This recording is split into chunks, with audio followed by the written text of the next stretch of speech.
What is going on YouTube? Skateboard here, coming to you guys with another video. So what you're going to be seeing here today is another Black Ops 3 gameplay, and it shows I'm using the Vesper, but you only use it for like the first little bit of this video. Like, I don't use it for very long. I ended up pulling out the Pharaoh, and when I pull out the Pharaoh, that's when things start to get interesting.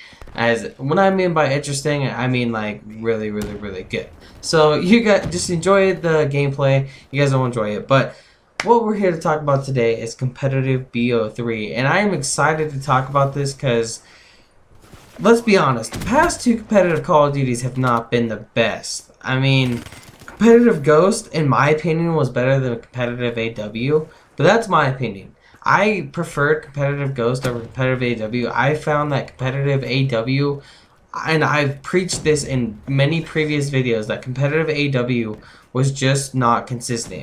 It was probably like the most least consistent Call of Duty like when it comes to competitive. Like, AW just was like 100% host and like BS. Like, that's all it was. It was just like bull crap. You get bull crapped all the time, and if you weren't host, you do bad. Like, honestly, competitive AW was just not fun for me. It wasn't a good experience at all. Like, I had some good games in competitive AW. Don't get me wrong. Like, I had good matches, and there are some times where, yeah, I had fun playing AW. But I mean, for the most part, it was just all fluky, and I'm sorry for like repeating this all over again, because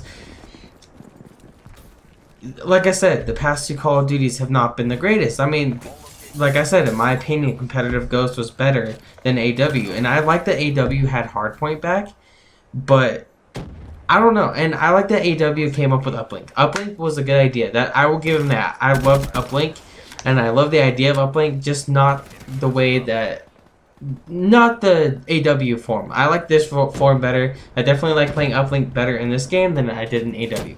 But anyway, so like I was saying, the past two CODs for competitive have just not been the greatest, and BO3 is looking really, really solid. I am so excited to play this game competitively. I've already played a few GBs, and I mean, I love it. I'm like I said in my last video that I uploaded yesterday, I am not having a bad time playing this game at all. Like, literally, there's nothing bad that there's honestly nothing bad that I can say about this game. And I want to talk to you guys I want to talk about the good things that I think this game will bring competitive wise, and just like how good it is competitively now that I've fully experienced competitive and what it has to offer. So, first off, the pick and ban system is what I want to talk about first and foremost. This is just amazing. Like, literally, you can ban, like, it's the beginning of the game right now, so the meta will change, and people are still using stuff that I think will get banned later on in the future, like permaban. But as of right now, the competitive scene is really just like all people do is ban the Vesper, ban the Shiva, and the dual wield L cars are really, really good. Like, dual wield L cars and dual wield RK5s are really, really freaking good. Like, if you have not tried those two pistols dual wielded, do it, because literally they will crap on people. I mean, literally crap on people. It is ridiculous. Like, literally, I've seen GB teams break hills with dual wield L cars. It's insane. But yeah, so basically what I've seen in the pick and ban system go is L cars. They ban L cars, the Shiva, the Vesper, and that's basically like the three main bans I see. I see some people like sometimes banning the M8 and sometimes protecting the M8. I mean, like, it's just the pick and ban system is amazing. I'm loving the pick and ban system. It's 100% fantastic, and I just don't. I can't say anything wrong about the pick and ban system. It is a great thing, because literally, if you play a match, like, let's say you're in first map and like you get crapped on by this gun, you know, like, you notice that a team is really good with this specialist or gun, you can ban it the next match. Like, you can hurry and try and ban it before they protect it next match, because you know that they were good with it, and it could benefit your team that way. Like, I can't stress enough how great this pick and ban system is. Like, literally, we get to choose what we want to use during the match, which is 100% awesome. I love that. I love it so much. But I want to talk about a little bit the stuff that they need to ban, because they have been banning stuff like on UMG and GB that kind of have a rule set. You know, they ban like perks that are overpowered and guns that shouldn't be used and stuff like that. So I want to talk about what they banned and what they need to ban, because there's some things that I think are not banned that need to go. 100% need to go to make competitive more balanced. So first of all, they banned all the secondary launchers like they always do in every COD. They banned UAV, they banned counter UAV, they banned care package. Those are the standard things that have always been banned. They've banned Sixth Sense, they've banned Ghost, they banned Tracker, and they banned Awareness. Those are 4 perks that you would expect to be banned in competitive as well. Those are pretty much staple bans, if you know what I'm trying to say. But one thing I think needs to go, just like BO2, is the dual attachment for pistols. I mean, like I said at the beginning of this video, I literally see teams run a strat where in hardpoint where like 2 or 3 people are using dual-weld LCAR-9s. And they remind me so much of the dual-weld Cat 40s. Like, the dual-weld Cat 40s in BO2 were really good. Like, really good. They were amazing. And they banned the dual-weld attachment pistols eventually because they noticed that the dual-weld Cat 40s and the dual-weld B23Rs were amazing. And it's basically the same thing all over again. Like, the LCAR-9s dual-weld remind me so much of the Cat 40s, and the RK5 reminds me of the B23R or whatever they were called. And I just think the dual weld attachment needs to go. It needs to go 100%.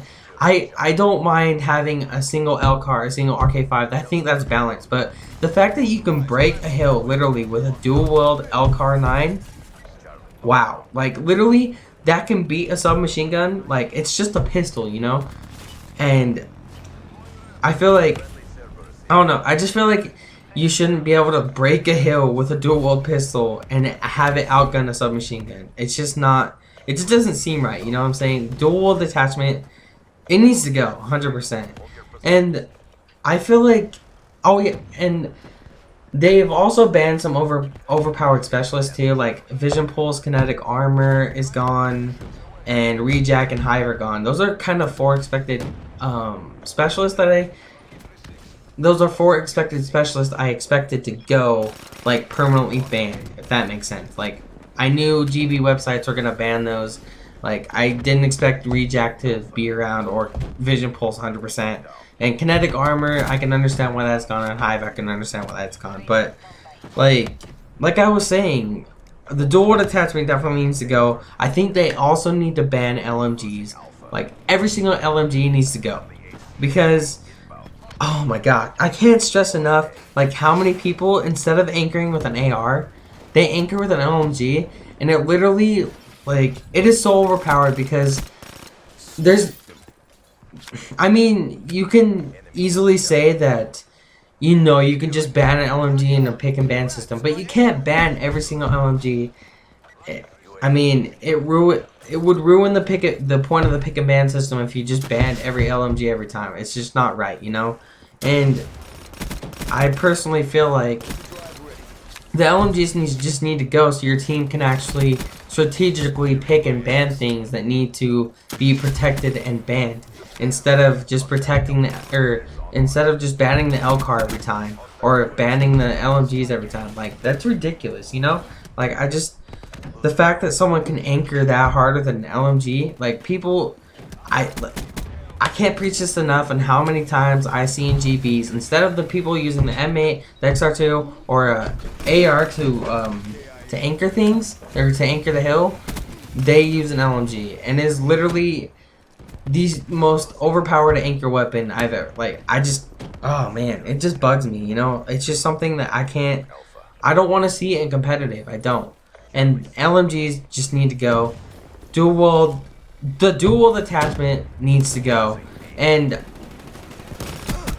I mean, I'm okay with everything else. Like, Everything else in competitive is fine, but I can 100% LMGs need to go. Dual attachment needs to go. Those are overpowered, and no other streaks really need to go. I mean, other than that, the hater's still not banned, but I think they'll eventually ban the hater as well. The hater is just another orbital visa, and I don't see that lasting very long, if that makes sense. So yeah, that's basically my whole rant on competitive Call of Duty. What needs to go, what can stay, I mean.